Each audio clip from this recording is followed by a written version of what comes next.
Claudio, bueno, los últimos datos que incluso evaluó Macri en el retiro en Mar del Plata muestran que la economía sigue fría y no hay brotes verdes a la vista. Claro, que terminamos el año con una economía muy fría. Estos son datos que recopilamos con los datos que se conocieron, los números de esta semana.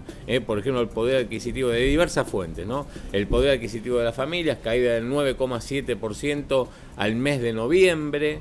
No hay ningún tipo de recuperación respecto de lo que venía haciendo. Disculpamos una cosita. Esto del poder adquisitivo, hay que decir una cosa. A mitad de año, la caída del poder adquisitivo salarial era del 12%. Hoy, a esta altura, la mayoría de las consultoras, yo vi algunos estudios de LSG, de la consultora de Lustó, o bueno, lo que plantean algunas otras consultoras privadas, incluso la del propio Miguel Bain, muestran que esa caída, el cierre del año de la pérdida de poder adquisitivo va a estar entre 6 y 8 puntos en la pérdida del poder adquisitivo salarial. Obviamente, estás mejor de lo que estabas a mitad de año, donde fue el pico de caída del poder adquisitivo, que estaba entre 10 y 12 puntos, pero todavía seguís en un balance negativo y eso es lo que no está impulsando el consumo.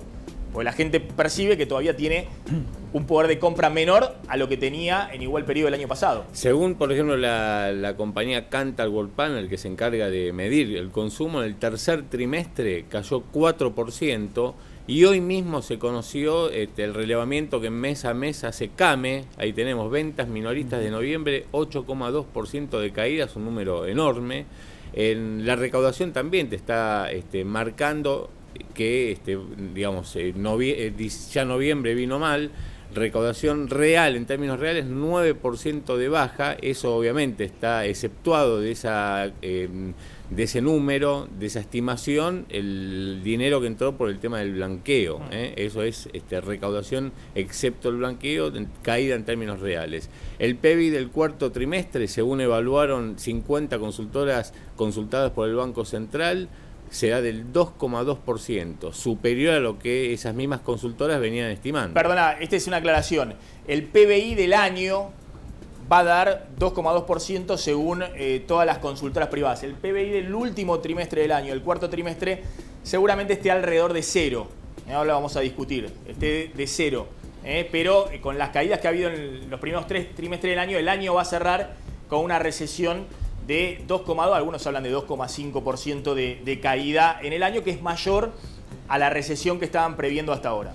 Bueno, el dato también que dio a conocer el Centro de Estadística de la Ciudad de Buenos Aires, el desempleo aquí en la capital en el tercer trimestre aumentó en casi 46.500 personas, y después cuando vos quieras vamos a un desagregado del tema consumo. Bueno, ahora el consumo que el gobierno está tratando de impulsar con los bonos de fin de año. Bueno, y el consumo lo que te está marcando es que en los diversos rubros, sobre todo en lo que tiene que ver en el rubro alimenticio, viene mal en algunos segmentos. Por ejemplo, lácteos, 8% abajo. Estos son datos de Kantar Worldpanel para el tercer trimestre. Sí. Productos de cuidado personal, 6% abajo. En bebidas, 5% de caída. En general son retrocesos que no levantan, digamos.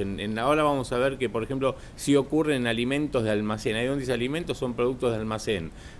Marcan un incremento pequeño del 2%, pero viene de un retroceso del 2% en el trimestre anterior. O sea que ese rubro, ese segmento está mejorando. Congelados 2% de baja, y el tema infusiones, bueno, 1% arriba. A ver, de todas maneras, lo que se está viendo, se está dando esto de que el segundo trimestre era el de mayor caída del consumo y el tercer trimestre ha habido una caída menor respecto al segundo trimestre, o porque la pérdida de poder adquisitivo, la mayor fue en el segundo trimestre del año, digamos, donde pegó toda la inflación del 6% mensual y demás.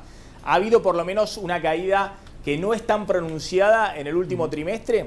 Mirá, en el tema de productos de almacén sí se nota una mejora respecto del segundo trimestre.